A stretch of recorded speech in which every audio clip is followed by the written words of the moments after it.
that I am not intimidated by anyone. What do you? Me not Tek Intimidation. Yeah. Go on, you go on. Ease yourself, just keep it calm, you star. Only put pressure and I'm gone.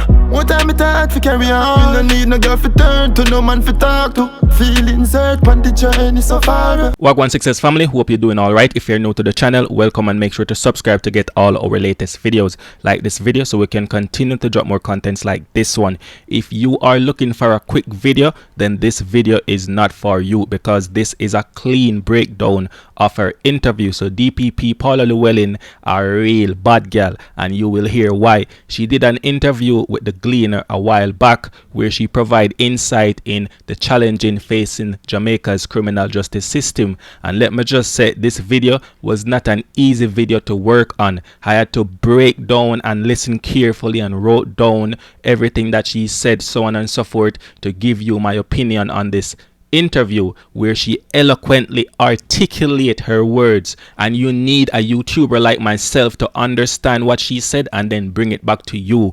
Just give a like to the video for that mere fact, right? Just do that, man. Like the video. Inadequate resources as it relates to the courtroom stock. The courtroom stock, that is the number of courtrooms that are available in the system, remain the same as they have for at least the last 30 years. Crime has doubled and in some areas has tripled. And yet we are seeking to try 3 times the number of cases in the same number of courts as established some 30, 40, 50 years ago. So clearly, we are going to have issues in respect of the ability of the system to properly address the volume of cases in the courtroom. Alright, so DPP Paula Llewellyn is shedding light on critical deficiencies within the criminal justice system, particularly inadequacy of courtroom resources, which means courtrooms are not enough in Jamaica. She did pointed this same fact out when she was interviewed on ER after VybzKartel was convicted in 2014. So the DPP said the number of courtrooms has remained unchanged for decades, despite significant escalation in the crime rate. So despite a lot of people dying and the crime rate just rising and going up, the courtroom situation has not changed, and that is bad, because this problem has led to the Jamaica legal system struggling to process triple the number of cases with the same old building, with the same infrastructure that existed 30 to 50 years ago. And she's asking for some systemic upgrade to ensure that the criminal justice system can adequately address and manage the growing volume of cases, suggesting that without such improvement, the effectiveness and the efficiency of legal proceedings will suffer. So they will continue to suffer because the same infrastructure that existed couple years ago, not couple, like many years ago, is still in place right now. There needs to be a change.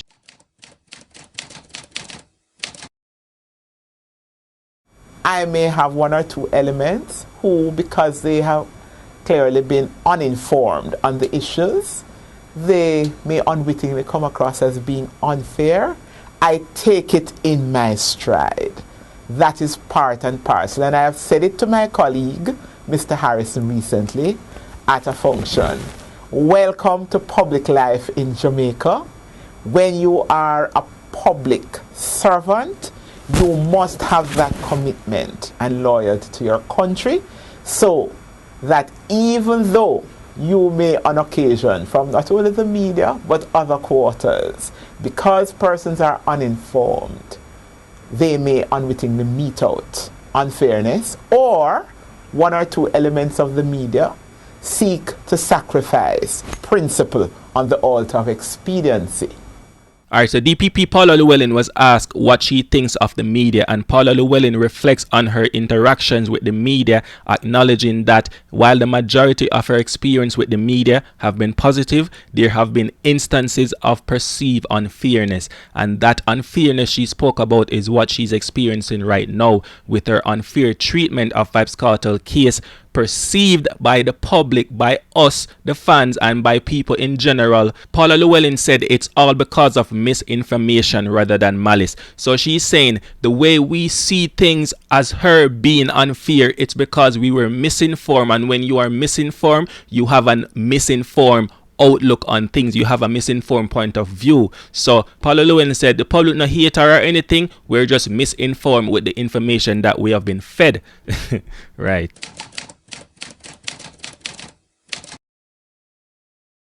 I think anybody who knows me and knows my record of having been in the trenches as a prosecuting attorney in a very male-dominated world as an advocate in the criminal law arena would know that I am not intimidated by anyone.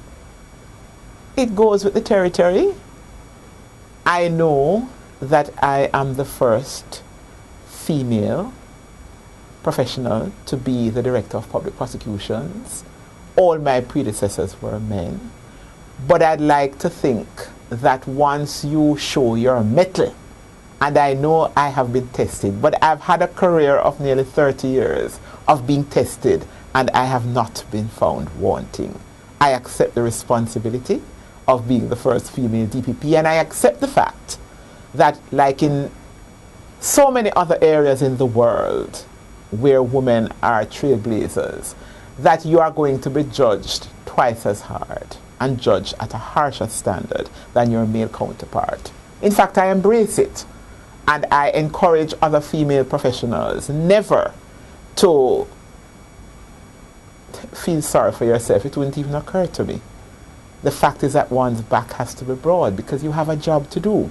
So you use your capacity to work hard, your ability to be focused, your integrity, your competence,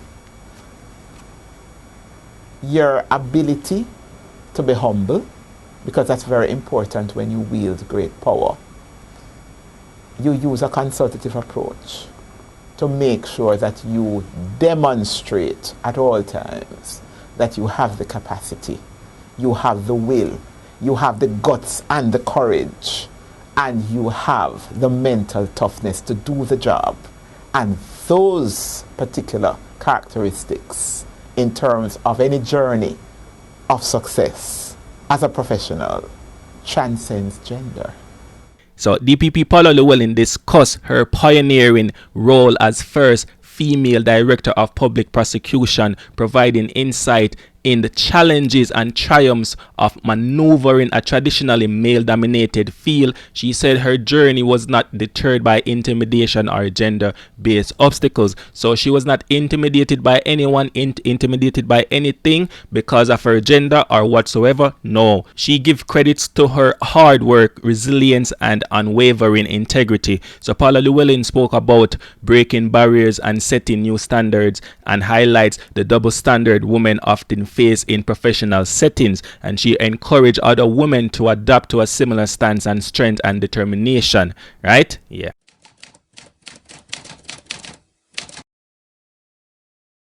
When I am in a position to leave the office of the DPP in a much better place than how I found it. How far along that journey are you? I have achieved most of my 5-year plan in respect of so many different things that I have had to set right. Another 5 years? I don't think I'm going to allow myself to be pinned down to a specific time, but I'm still young.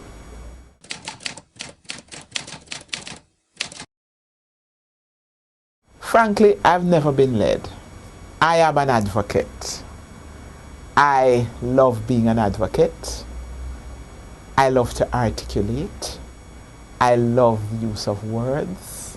Part of being an advocate means that although, yes, one has to be disciplined and self-controlled, but you have a little bit more room to maneuver, to be yourself totally, as opposed to a much more confined, restrictive parameter that a judge operates in.